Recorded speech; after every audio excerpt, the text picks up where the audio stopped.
Welcome back to another phenomenal episode, if I do say so myself, to Inclusion Starts Now, the podcast. I'm not sure how to really entertain how to do this. Anyways, today I talk with Adam, who loves horror films, and we wanted to talk about how there is so much ableism in horror films and how you don't have to have ableism for a movie to stay scary. Go enjoy this great conversation Adam and I had and really feel the theme of how we fear the unknown. Before we get to our podcast episode, I do want to talk about how important your local bookstore is. So if you are looking to go buy your next book, if you're looking to go get holiday gifts, if you're not going to support a self-published author on their website, inclusionstartsnow.com, then you should go to your local bookstore and support them. I did come prepared and wear my like Frankenstein's monster shirt, and this is him as a rock star. You see, he has a I just picked up a Frankenstein shirt too and totally forgot to make sure it was oh, for today. So I yeah, I this was a new shirt. I seriously like ran over and just changed. One of the things that took me a while to get onto the call. Um, but yeah, I mean, if you maybe I guess if we could start with you like introducing yourself and what you do and why we're going to talk about horror films, I guess. okay, cool. Yeah. Hi, I'm Adam Carney. I'm a person with osteogenesis imperfecta, type 3-4. And that just kind of generally means that my bones break easy and my body doesn't make a certain protein correctly. But yeah, I'm a graphic designer by day and horror movie junkie by night. I That love I seems love like a bad time to be really into horror movies at no, nighttime. it's the perfect time. You can't watch a horror movie like in the broad daylight. It just doesn't resonate. Um, but yeah, like I love watching all sorts of horror from like thrillers to old slashers and um particularly the cheesy ones. But I have found that the classic monster genre really resonates with me through the lens of disability. For me personally, my favorite's the Wolfman, werewolves, the duality of a werewolf really reminds me of the duality of the medical and social models of disability, you know, where one kind of accepts the medical diagnosis and the other accepts that people with disabilities are just humans as well, you know, and equality. But much like the Wolfman, we don't have control over which one shows up, you know? And that really, Whoa. yeah, I know that when I explain that, I should have watched that. You should have told me to watch that one. so usually where Frankenstein hangs here behind me, I have a Yeah. werewolf mask that came from the dollar store that I have attached chain to below, to make them quite fancy. I don't know where I put it now. Oh, it's kind of right Oh behind me. yeah. Metallic. So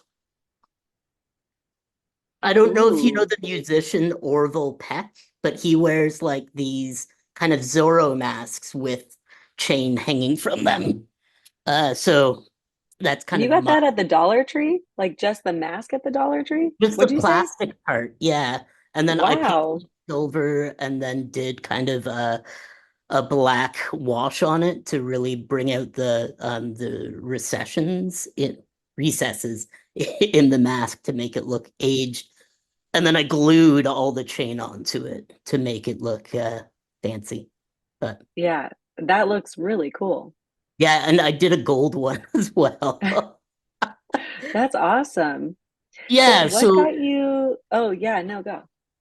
um yeah, it's kind of I've been slowly piecing together an art show based on werewolves, just because it does resonate with me so much. So my apartment is just scattered with odds and ends of werewolf toys, half-finished projects, and all sorts of things. So, but That's amazing. what were you about to say? No, I was gonna ask what like got you started in this? Like what was the first horror film you saw that you were like just so Oh, invested? man, that's really tough. Um, Probably the one that like really stands out to me as like the horror movie is Jaws. I've never been able to swim in deep water since, and sharks haunt my dreams. So that's definitely the one that like landed the impact for me. But I kind of grew up watching like the Ghostbusters and like the Ghostbusters cartoons. There's this amazing movie from the 80s called The Monster Squad, where a group of kids have to take down the Universal monsters. And then like there's this cult classic Canadian TV show called The Hilarious House of Frightenstein. And I Yeah. highly recommend anyone who hasn't checked it out to like just go to YouTube, type in Hilarious House of Frightenstein. It was recorded on like a shoestring budget and has guest appearances by Vincent Price, where he recites really kind of cheesy poetry, wearing costumes and stuff. So it there was always just some kind of consistent horror in the Yeah. pop culture that I was raised in. And so as I got older, especially I, going back to the Jaws thing, the first time I watched Jaws, I had broken, I think, my collarbone and was like laid up in the living room. And my mom was like, "Well, I'll go rent you a bunch of movies since it's summertime and you're not going anywhere." And she asked what I wanted to see, and I was like, "I want to see Jaws. Like, kids are talking about this Jaws movie." And so I think it was like grade seven or something, I watched it. And so with that, whenever I'm healing from a broken bone or whatever, I end up watching a lot of movies. And so that has transpired into me watching a lot of movies, but watching a lot of horror thriller style flicks. So yeah. Yeah. So Jaws scared you, but none of the other ones have? I mean, they didn't leave their like fingerprint on me as harshly Oh as my the gosh. shark. I guess the like shadowy figure kind of thing. I have a lot of friends, and it's kind of a common through line that like we've all had nightmares of a shadowy figure emerging from our childhood house's basement and coming Yeah. after us.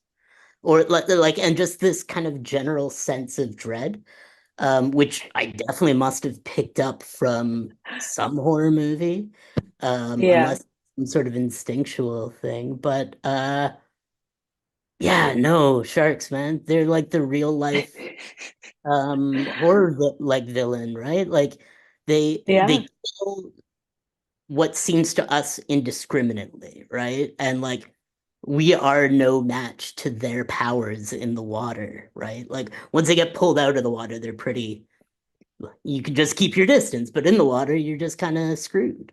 Um, I mean, I'm from Southern California, so I grew up with beaches and I never, even before seeing Jaws, I was never a fan of going that far into the water because I didn't like that you couldn't see what was below you. Like that whole just idea really freaked me out.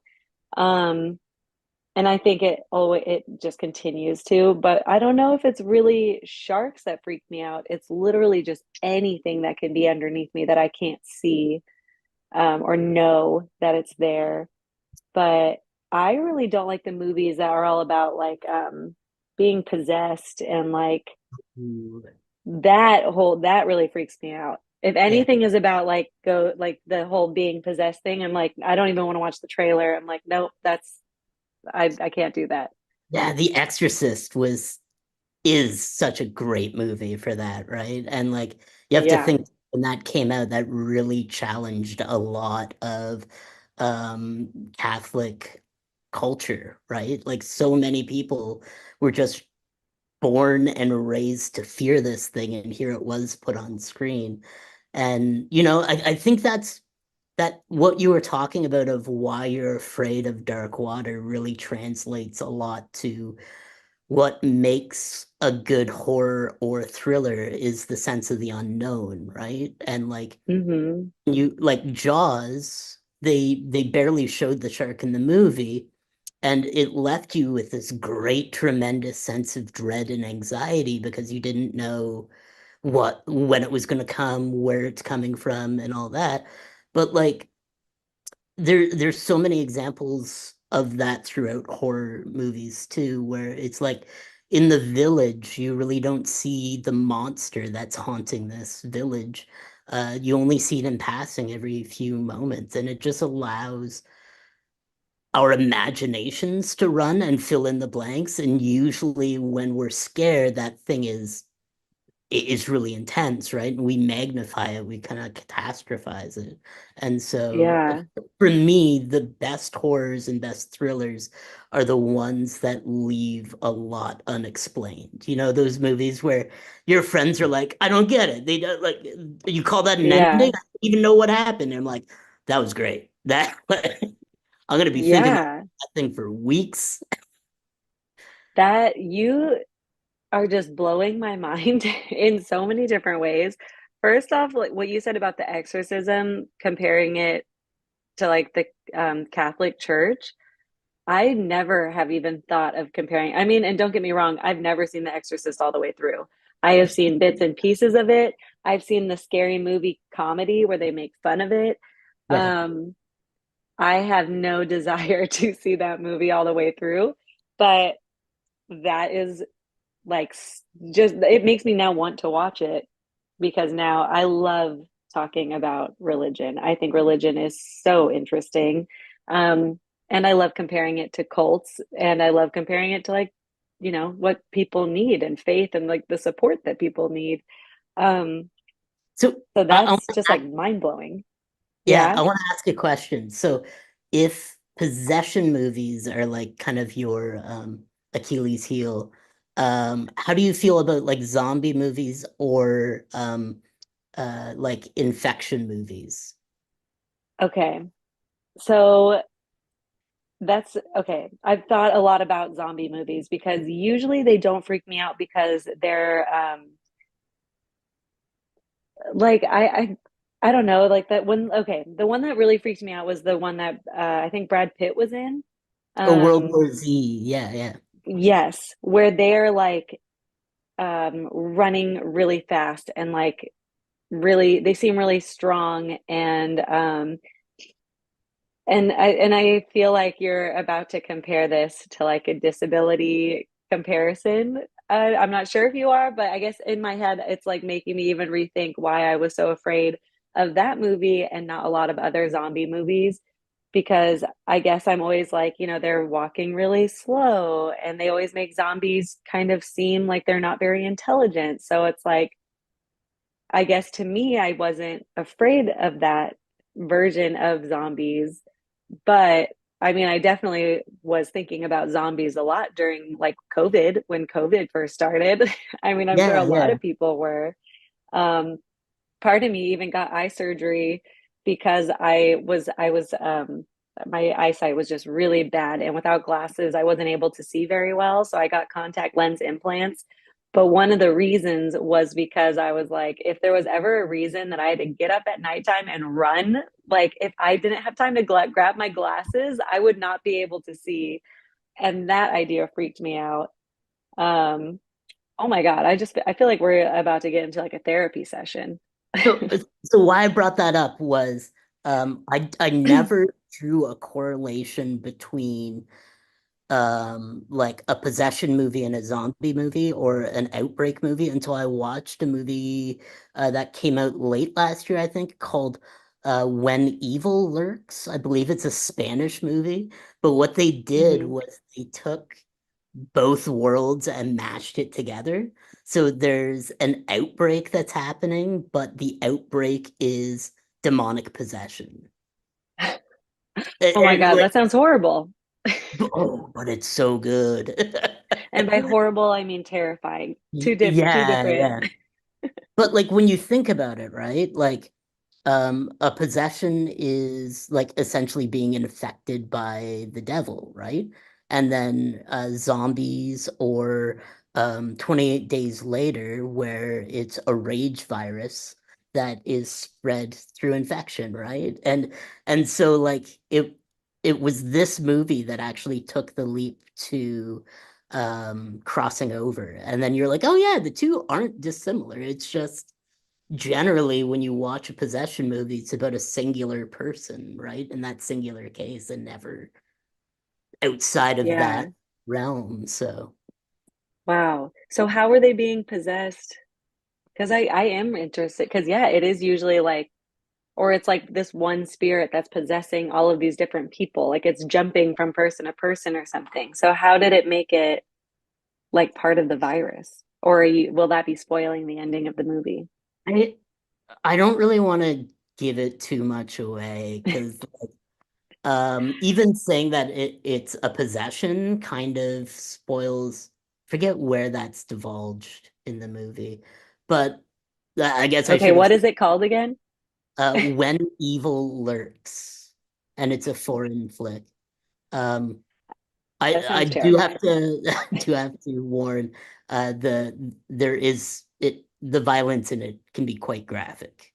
Um, Good to know. Well, is it like obviously fake? Like, in Scream or like there's a lot of movies I feel like where, yeah, it's really bloody and gross, but it's also like feels it's unrealistic still. pretty visceral. Like it's pretty like it had me on edge. Like, whoa, this movie is not holding back.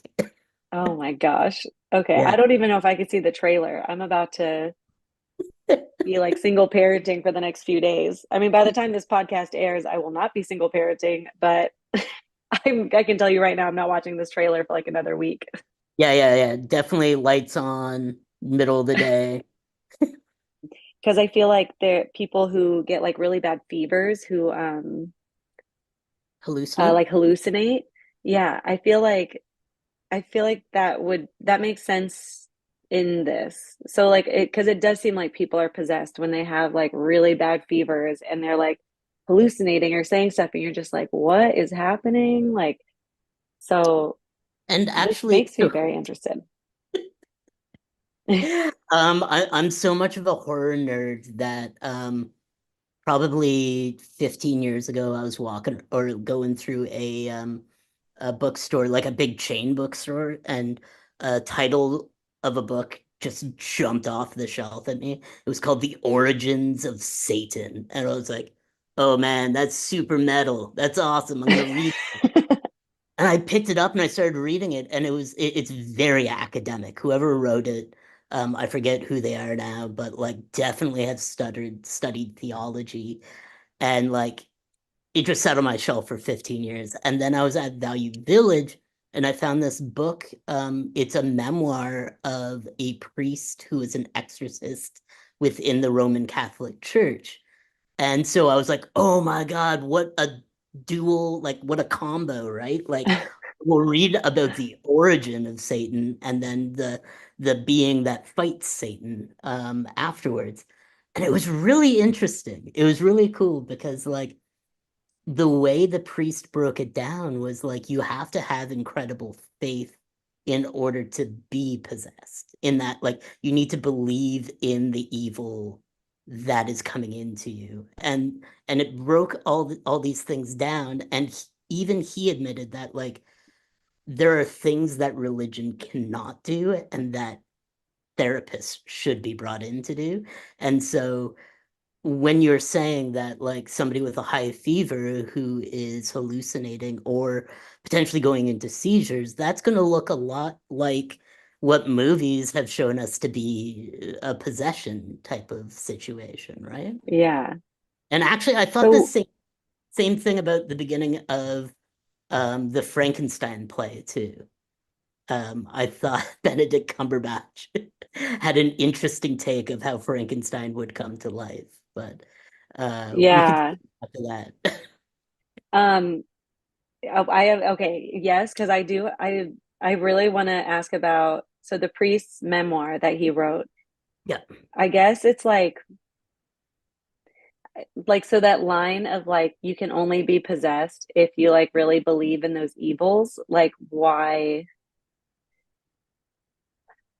Like, why wouldn't you be able, like, if that evil was real, why wouldn't you be able to get possessed if you didn't believe it?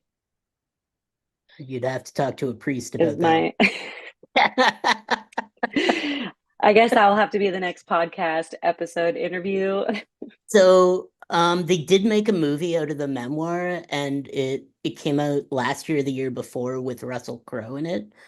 I think Oh, it's called The Pope's Exorcist or the something Exorcist. oh, I do think I remember seeing an ad for that. Yeah. If there's anything really about like a scary movie that ties in with religion, I usually just am like, no, I'm not. I don't I too often have to sit in a dark room with my kids and like make them like get them to go to sleep. Like there's no way I could comfortably be in a dark room with all those ideas in my head. Oh yeah. I There's used to only love scary movies. I used to love them until I lived alone in my 20s and then I was like, "Oh, this isn't fun because now I'm scared." yeah. Like now I need to sleep with a light on. So after so in when was that? There's only one movie that I've ever turned off because I was too afraid and it was too intense. And Really? I was in my 20s. I had a roommate. He was out at the bar. I decided to partake in some marijuana. And I was like, I heard good things about this movie.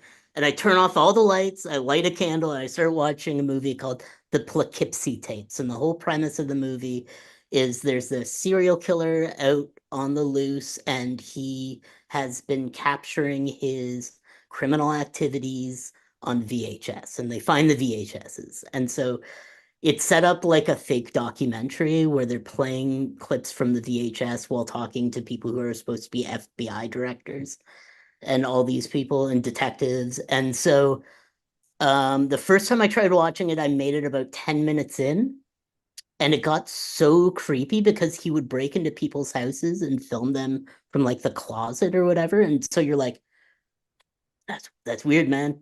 And then Ugh. like cut and then show another one of his things.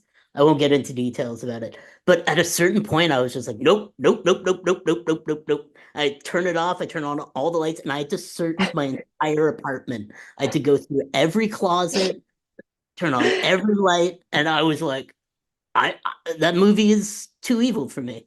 And so like 2 days Yeah. later, my roommate's around, and I'd already told him the story. I was like, this thing is too much. And so we both tried to sit down and watch it, and we made it another like 5 minutes in. And we were both like, nope, I'll check my closet, you check your closet. Oh my gosh. I don't even want to look up the trailer for that. That sounds so scary because and I've definitely gotten home from scary movies where you're like checking the doors and everything because Oh you're yeah. like all in that suspense mode. But I just stopped watching scary movies and I kind of have stopped doing that. But what we are here to talk about is to talk about like the ableism in horror films. And I was looking a lot into, I guess I never really thought about the connection between even in asylums with uh like how people use it as like this horror like haunted house thing now, where it was like that was for patients like with disabilities. And then also talking about Frankenstein. So now I just feel like I brought up two completely, totally different things. I really want to talk about Frankenstein, but now I brought up this asylum thing. Have you watched movies with like asylums in it, or have you thought about that area, that topic? The ableism surrounding asylums. Yeah, I've watched a number of asylum-based movies. The one that always comes to mind is Session 9. It stars a young David Caruso from I have CSI. never heard of Session Nine, which So it's about a feels team okay. of like hazardous waste people. They get a contract, and they have to go into this old asylum to clean out asbestos. But while they're working, some weird stuff starts happening and crew members start disappearing.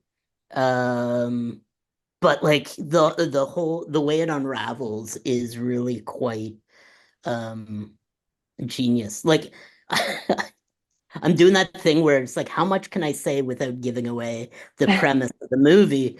But there's a lot to it. Like the old reel-to-reel interview tapes getting played. Yeah, And the main interview is with somebody with multiple personality disorder, I think is. I don't know if that's yeah. actually the clinical term for it or not, but each tape is kind of a I different. think it is. Uh, I'm y- pretty sure it is. yeah, so like each tape is an interview with a different personality, and those get played throughout the film. It's amazing, but Oh, it it I might have seen the trailer for that. That actually sounds really familiar. yeah, it was like an early 2000s flick. Um, Yeah. yeah. But I think at the core of it, um, like horror movies for as long as they've existed, generally have served to vilify people with disability, right? Even when you look at like the Hunchback of Notre Dame, um, Hmm. there's a lot of stereotyping, a lot of oh man, losing my words. Like discrimination, just a lot of vilifying, And anyway, again, it goes back to the unknown, right? Because for generations and generations and generations, the way our society has handled people with disability has been to isolate and to Hmm. institutionalize, and what that served to do is to disconnect um, the communities of people with disability with the quote unquote like able-bodied people without disability. And so over generations, there's just been this lack of understanding towards disability. And if you ask me, it all goes back to the church, and their lack of understanding of what disability is, and the lessons of Jesus saying that healed people with disability and by absolving them of their sins, and so thereby disability is cast in a negative light or vilified evil, that is should not be accepted, that you're just not trying hard enough, that if you pray harder, that it'll go away. And so I can only speak to my experience as someone who grew up in the church, and seeing it, that like people would come up to me and say, "I'll pray for you," and it's like, Yeah. thanks, but like I don't know what prayer is gonna do for a genetic disability. But for me, I feel as though it's that the fear of the dark, fear of the deep water, fear of that, is just being reflected by our ableist society as a fear of the unknown. And for all intents and purposes, the unknown is people with disability, because we don't exist within popular culture. We don't really exist within society in the same ways. And so until we really like work towards demystifying disability, I feel like that's always going to be the go-to, right? Um, like how many bad Yeah. people have a limp? How many Oh, like yeah. stutters? Like it's always something along those lines that is the tell of somebody's um evilness, badness, however you want to say it. Yeah. I mean, I totally, so you're probably the first person who's ever told me um, how much stems from religion.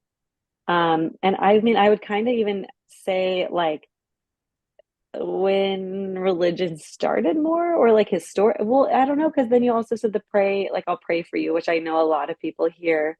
Because what's in so I'm not a churchgoer. I do not identify as religious, but I went to a church for my friend recently as like a secret shopper. They wanted me to go and like uh tell them my thoughts about their church because they like need to get more people. And I went, and I what I thought was really interesting was that it was like one of the most inclusive places I've ever been, that they had, and also like 80% of the people there were older. Like there were a lot of people who used wheelchairs or walkers, so all the aisles were big enough for people who were using wheelchairs or walkers to walk around.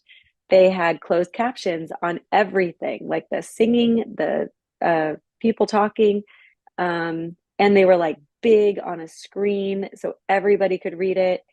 Um, and there Now, was also a kid I noticed with who was, I'm assuming, an autistic child because he had headphones on and he was like kind of stimming and doing his thing, and everybody was like very much accepted it. It was all like, yeah, he's here to like watch, be at church.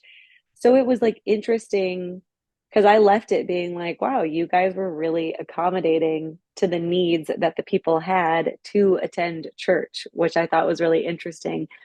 But there are also churches do better when there's more people to pay into the church and to go and attend the church. So like I see why they would be accommodating. my comment on that would be, you really have to know your demographic, right? And Yeah. well, you kind of said it in your explanation of it, is um the church is seeing less and less young people go to church. And so, of course, the money that they're getting is coming from an older generation who is aging into disability.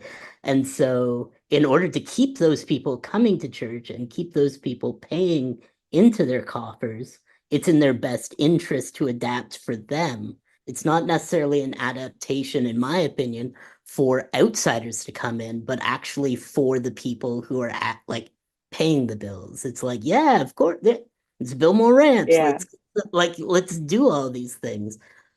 Being raised in the church, something that I found was that at one point in my high school years, our church got one priest left, new priest came in. New priest was all about our community is diminishing. We need to like cast those nets and bring community in, all the people who are afraid and who didn't understand the message and all this. And so it became very inclusive and very understanding. And this was at a time when gay rights were really changing, right? And the church was still adamantly against it. They hadn't really changed anything.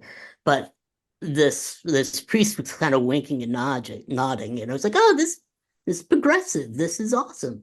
And that message only lasted maybe a few months. And then all of a sudden, once I feel as though he had cast his nets farther, his message really changed into we need to do away with these evil ways. And it's like, oh, I get it. Like this was on purpose. You wanted to bring people in to then preach to them, like make them feel Yeah. safe about not telling them Oh. about how they were wrong. Ugh. And then like, now that you're here, by the way.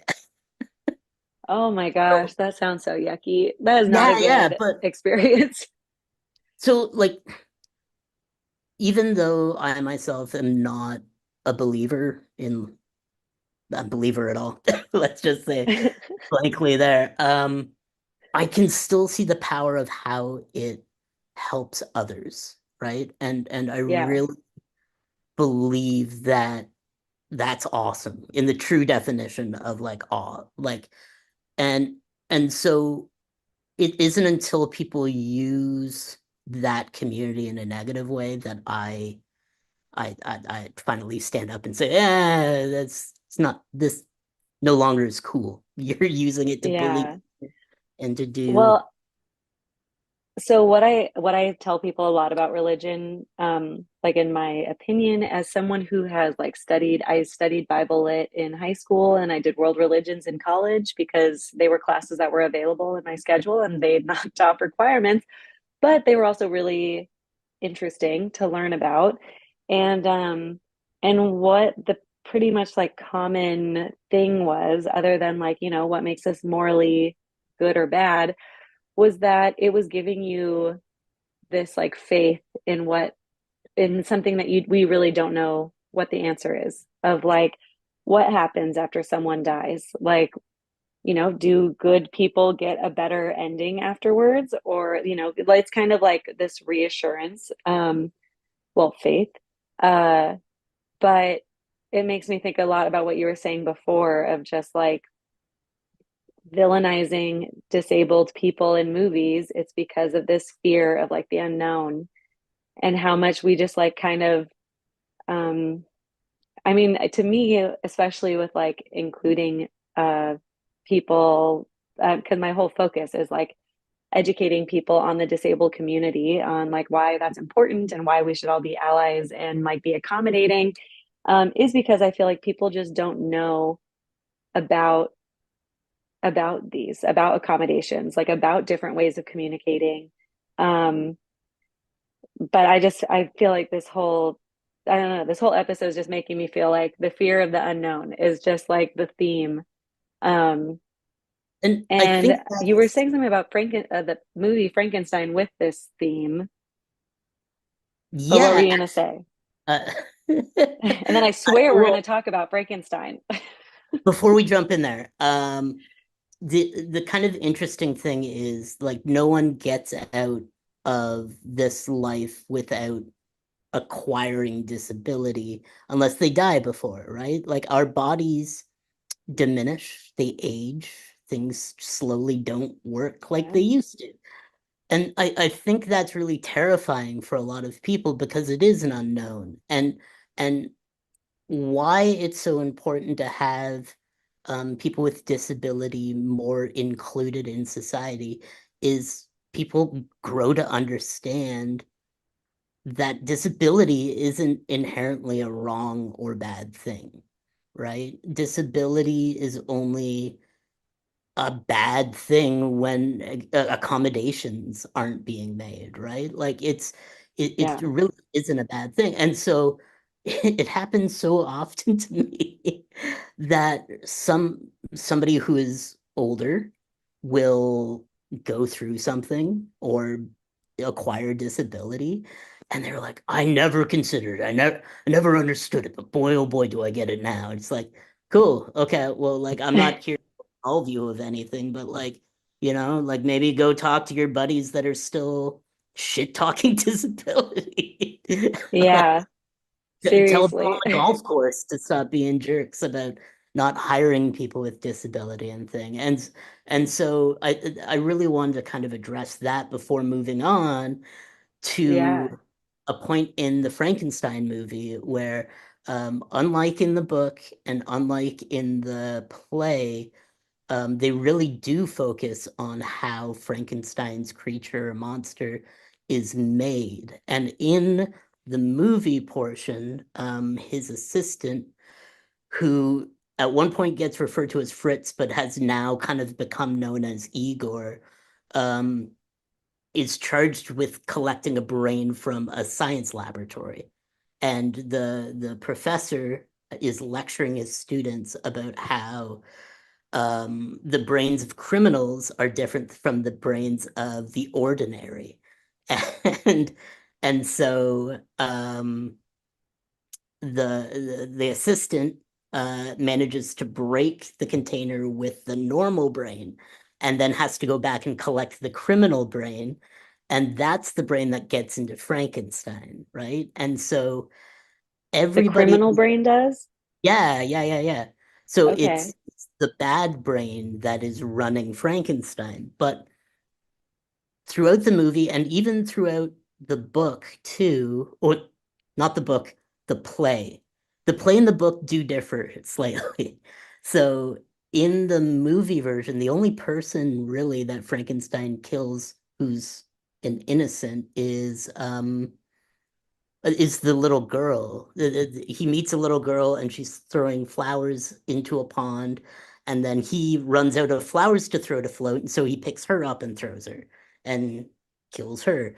And so that's really the driving point for the mob to rally up against Frankenstein. And they're just afraid of this monster that they don't understand. And so they show up with torches and burn them alive inside of an old windmill. Um, and so it's really interesting in that the mob mentality of it, right? It doesn't take much for the mob to rally around the unknown and vilify it, because that's the Yeah. easiest thing to do. Is like, we don't understand this big green thing wandering around our town. Well, we should probably take care of that. And it also kind of speaks to the police state too, but we can skirt that. Uh, That's and a whole other podcast. oh, whole other podcast. Um, But what's kind of interesting in that the book and the play with Benedict Cumberbatch and Johnny Lee Miller is that in the book, it's alluded that he's found a chemical compound and a way of reanimating the dead, right? And in the book, Frankenstein just disappears, like he leaves. He goes, wanders out into nature, and comes across people who educate him. In the play, it's told that Frankenstein leaves him. He like just ditches him, like when he Yeah. becomes interested, right? And so it's interesting in the difference in storytelling and the difference in context too, because the play really deals with certain elements of ableism that I don't feel come across in the same way in the book. And then like it's interesting too that the movie jumps to the extreme to really I guess you got to tell a good story, right? Like the book Yeah. it doesn't have a great ending. The book actually spoiler alert, ends with Frankenstein's monster just wandering around up north, like uncaptured, and like you don't get any Oh, information at all. And in the play, the doctor follows the monster into the unknown, right? And so, and that you couldn't have that be the ending of the story to a movie, right? Especially like, did Frankenstein survive or not? Come, yeah. I mean, I come kind back of feel next like time. that's like the unknown. That's like why people like those movies, because then it's like, oh, and he's wandering around today. Like we don't know where he is. Like it leaves it to this like unknown and I don't know thing, for lack of better words. So was the play, watching the play, was that your first time watching that version? Yeah, yeah, yeah. And what do you think of it? Also, Um, wait, before you talk about the play, I don't know if you know this, but those two actors would switch roles. Yeah. So when you went to go see the show, I don't think you knew who was playing. Like, I think they kind of kept it secret and then they would just, you'd get there and then you'd see. So I also saw, is it Cumberbatch? I never say his last name right. Benedict. I saw him as the monster. And I think Yeah, that's what you just said. yeah. I think that's the version that got filmed because it was directed by Danny Boyle, who did like Train Spotting, Slumdog Millionaire, whole bunch of movies. And so that's actually where I've heard about it first. I was like, oh, Danny Boyle and Frankenstein, that sounds amazing. And then it wasn't until like today that I actually sat down and watched it. I started it last night, but I fell asleep. It was a long day. It's a Uh, long one. And the first opening scene, like that's a long scene watching him like learning to crawl and walk, which I thought it was a really good acting moment. I thought it was like a good scene, but I remember sitting because we watched it like we it was a recording, but we were like in a theater, and I just remember sitting there like, wow, this is this is a long scene. It is, but it's even longer in the book. Is it? Well, it is Man, because um something that I feel that like got more addressed in the book than the movie is that like Frankenstein's dead, right? And so like he isn't affected by cold and weather the same way as humans are. Like he wait, is you do you mean Frankenstein like the monster? the Like, monster, the creature, yeah. Yeah. okay. Not the doctor. The Should we doctor, also say creature? Because I do know monster used to be like the medical term for people with disabilities like a long time ago. okay, yeah, Is yeah, creature the better word to say? let's go with creature. So the creature comes into the book and he is telling his story to the doctor, and he's very articulate and he's very like well spoken, whereas in the play and in the movie those elements are really kind of um played down, especially in the movie it's non-existent, but even in the Yeah. play Benedict is still speaking with an affectation, and still holding more true to the book than what the other versions of Frankenstein that we know, of the creature that we know. But uh, kind of generally, he is kind of a zombie. You know, he is the living Yeah. undead, um, right? Which again is uh, kind of adjacent to disability, in that we are the other, essentially, right? Yeah. Well, okay, that I was about to I feel like that totally just made my brain like give a sidestep because I was not ready for that. But I was gonna say how like how everybody responded to him. It makes me think of like just behaviors in general in the classroom when people are like, that behavior is too much. Everyone else is being disrupted. It needs like that person needs to be like in their own room. Like they need to be segregated in the special ed classroom. Um, and so many times I feel like I'm talking to people where I'm like, okay, but that behavior means something. Like they're trying to communicate something. And like, even I have not seen the version where the creature throws the little girl into the water and she drowns, but like that before they might have been playing or something. And he was like, kind of this like developmentally at a younger, like he was only, recently has become He was like whatever he is. a couple days old, essentially, and you really hit the nail on the head there too, because I really didn't address that. Is that they were playing, they were throwing flowers in the water, right? And so Yeah. they were watching the things that they threw in the water float. And then once Frankenstein ran out of things to throw, he was like, "Oh, I can throw this girl and she'll float," right?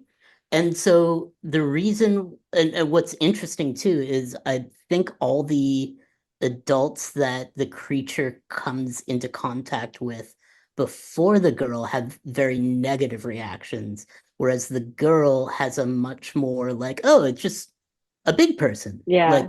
Like parents are big people, right? And I think that really holds true within the disability experience as well, in that whenever I get a question, if the question's from a child, it's coming from a very innocent ignorance in the truest sense of like not knowing anything.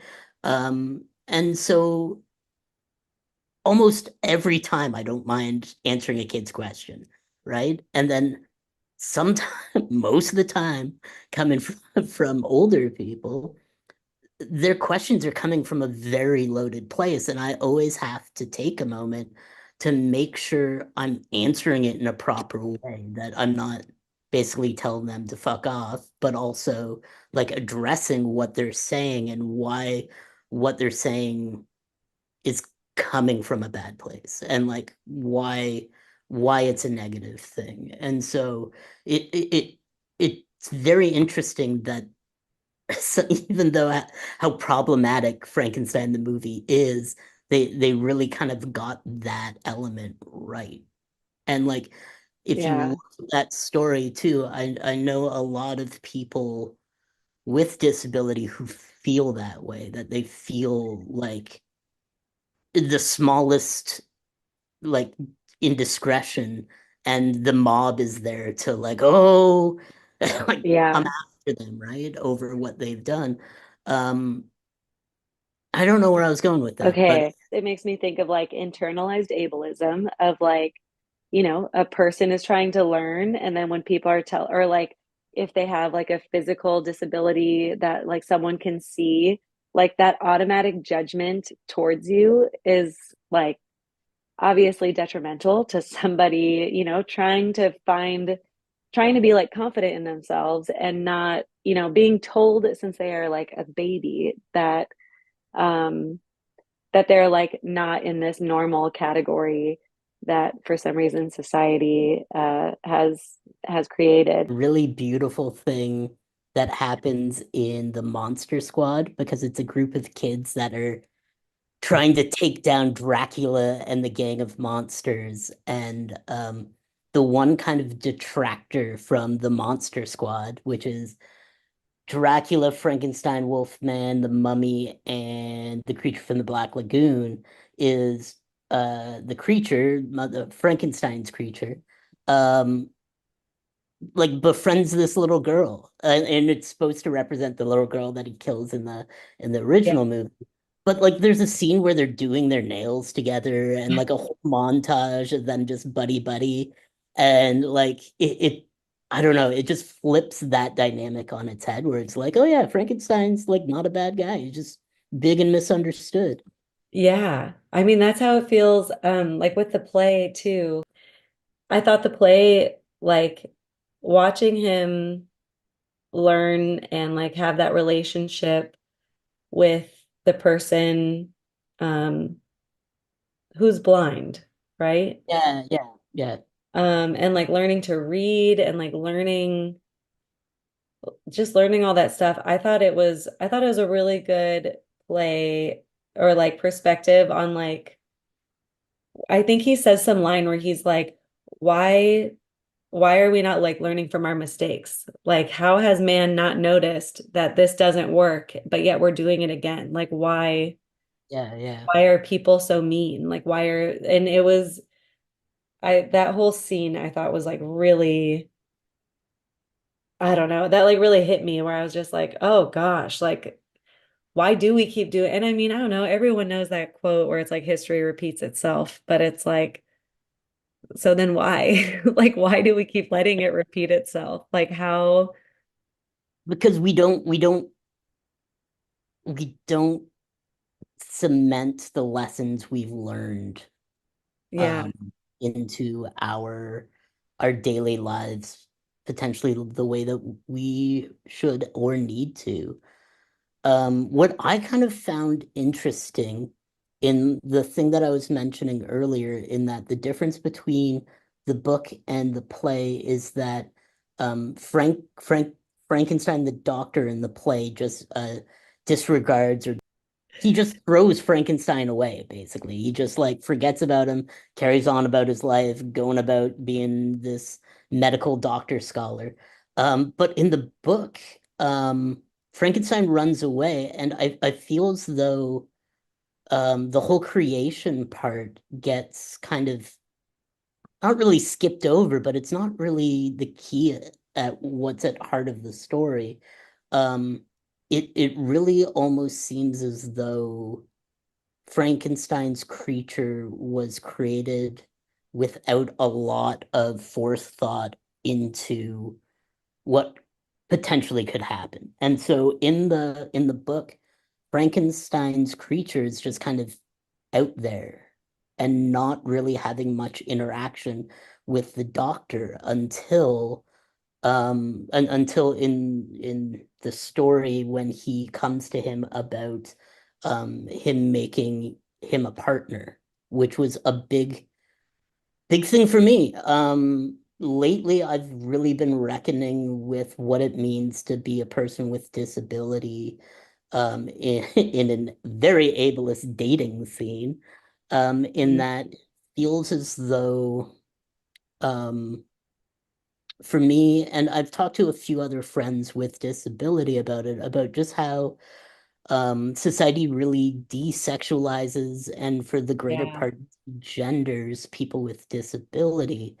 And so the fact that Frankenstein's coming to him and being like, I don't see anyone else like me who can understand me out there. And what makes me me is what you made me. And so the only way of me seeing myself is if you make me again, but in my partner's image. And so um in the play, Frankenstein, the doctor really amps up the dramatics about it, right? Like Yeah. he's like, "Oh, you want this thing?" Ah, and like it really comes off as a gross thing, Yeah. like him teasing him and taunting him. And in the book version, it's much more the doctor coming to terms with what he's done with his first mistake, right? It's like, I made this one monster. Well, sorry, I made this one creature and it's wreaking havoc. Like at that point, I think it's already killed his brother. And so, and the doctor's coming to realize that, like, well, if he's killed my brother, there's probably others in its wake, type of thing. Um, but in the play version, he's confronted with it in a much more hostile way, I guess. And so it's really interesting how in the book version, it really doesn't address that sexualization as much. I guess it's there, but it was also written in like 1818 or something. So those kind of things weren't really widely discussed. And Yeah. I really think that's the one thing of the play that really hit me the hardest, I guess, was like having that mirror held up to me, where it's like, oh yeah, like I am Frankenstein's creature in the eyes of the dating community, right? It's like it's the unknown. Yeah. It's always been funny in that the people I connect most to generally have a person with disability in their life. So that unknown isn't as unknown, right? And so it was really interesting to see because up until like 2 days ago, my understanding of Frankenstein and Frankenstein's creature was just kind of a mindless creature running around being Yeah. misunderstood. But in the both the book and the play, there's quite an intellectual side to Frankenstein's creature that I Yes. think largely gets erased Yes. throughout history, right? Which then speaks to disability erasure Yes. in Well, particular. so I actually just this week I watched I think it was called Frankenstein's wife or gosh. Cause Bride that of Frankenstein? what? Bride of Frankenstein? Oh, maybe that. Like where she has like big hair and like Yeah. a bit right through it? Yeah. She only comes in at the very end. So that we watched it and I was like, "Oh, cool. Like they're gonna make him a partner. They're gonna like let's see how this goes." The whole movie, she's not in it. And then she comes at the end and she's like terrified of him. Like he comes over and is like, "Hey, like I'm here." And she just keeps screaming. And then he like, I mean, spoiler alert, he like burns the house down with them and the new doctor in it because the first doctor who made him bailed and whatever. Yeah. Um but I thought it was just like, I mean, I guess just this like, as you said, the villainizing of like people with disabilities in these horror films. um, is a bummer. It's Like, consistent. It's the fear of the unknown, right? Like yeah, it for me, generally in a horror movie, if that's the trope, it just feels like such low-hanging fruit in a genre. It like, yeah, oh cool, it's another slasher flick with a character who like Jason Voorhees, right? From Friday the 13th, or there's just been so many re examples of that, where it's the loner child with disability that gets slighted and then holds a grudge, and then 30 years later is yes. haunting the kids of the Which kids is that actually he when like how do people, I mean, okay, that storyline is like so common, but then how do people not watch it and be like, hey, maybe we should go like see why that person is not feeling included. Like maybe we should just get behind this now and like just like meet them and then maybe we'll actually like them and then we don't ever have to worry about a serial killer in 30 years because they'll be included in the community that they're a That's part of. very idealistic of you. And I dream of a world where this is people's go-to. But I feel as though, hurt people. And in order for somebody to feel better, they need to put somebody else down. Yeah. So much of our culture has been based on that. And I think a really interesting thing that we're seeing right now, within the comedy world is a lot of discussion about, like punching down and making fun of people, and and people blame it on wokeness. And it's like, well, maybe yes, but also like if you're good at your job, you can make fun of anything. It doesn't need to be a person with disability. It doesn't Yeah. need to be any sort of minority community. Like if you're good at your job, you should be able to make Yeah. anything funny, right? It does take away a tool from your toolbox as to what you can make a joke about, but it also is forcing you to grow as a person. Yeah. And if you're not willing to grow as a person, then you're stuck in the 1950s and Yeah. Oh, nothing I but totally agree. As a self-identified very funny person, I know that my humor has changed and I have totally been like, I don't know, why did I used to make fun of this? I think again, it's people making fun of the unknown, but then it's like Frankenstein, right? It's mob mentality, right? Oh, that guy's doing it. Yeah, yeah, yeah. And now I'm part of the crowd. I've written a series of memoir essays, and one of them is about how we can kind of do the most harm to the communities that mean the most to us. Mm, And I was moving through a situation that was affecting me in a big way, but it wasn't really my story to tell. And I was stuck and I needed to talk my way through it. And so I used myself as an example. And so I used examples from when I was in high school about how I would try and distance myself and disassociate myself from my disability and disability community culture as a whole, and join in pointing my pointing the finger at the other people with disability and how I wasn't like that and how I wasn't that kind of disabled, and trying to get my friends to say things along the lines of like, I don't even see you as a person with disability. I don't see your disability, right?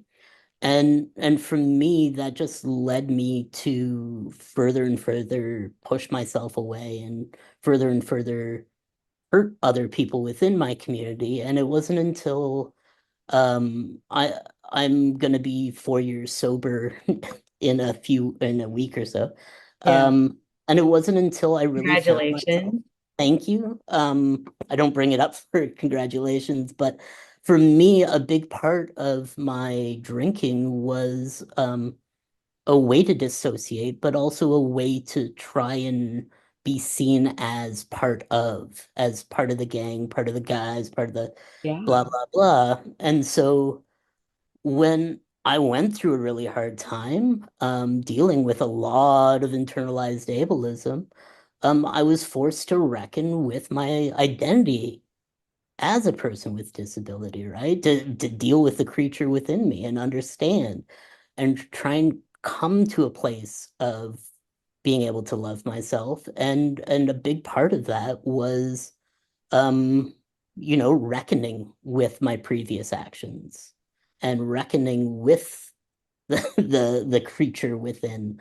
Um, and I don't know, I just feel as though I society as a whole has a lot to learn in that we need to accept ourselves in the truest way we can so that we're not just hurting other people, running around trying to make ourselves feel a little better by flipping somebody off when they cut us Yeah. off, whatever,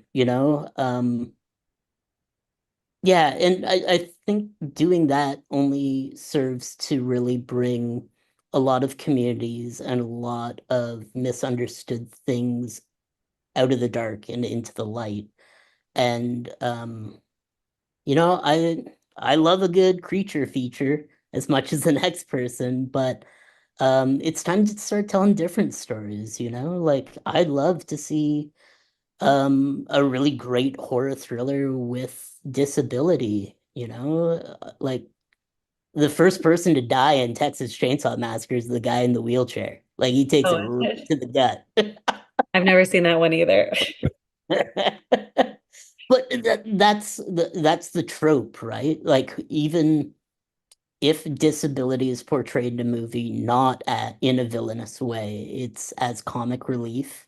Like look at Scary Movie and Chris Elliott with his physical uh disability Yeah. mockery. But yeah, it's I forget where I was going with all that. That's something profound. Um, well, before we say goodbye, I've been doing a new thing at the end of my episodes where it is a Mystic Cat's tarot reading. And really, all it is you are going to ask a question that is an open-ended question. I will shuffle these cards and then I'll read the answer in the book. I'm not good at this. I just want to throw that out there. I am not a tarot card reader. I just saw this at my local bookstore and I'm like, that is so cute. I'm going to buy that. And here we are.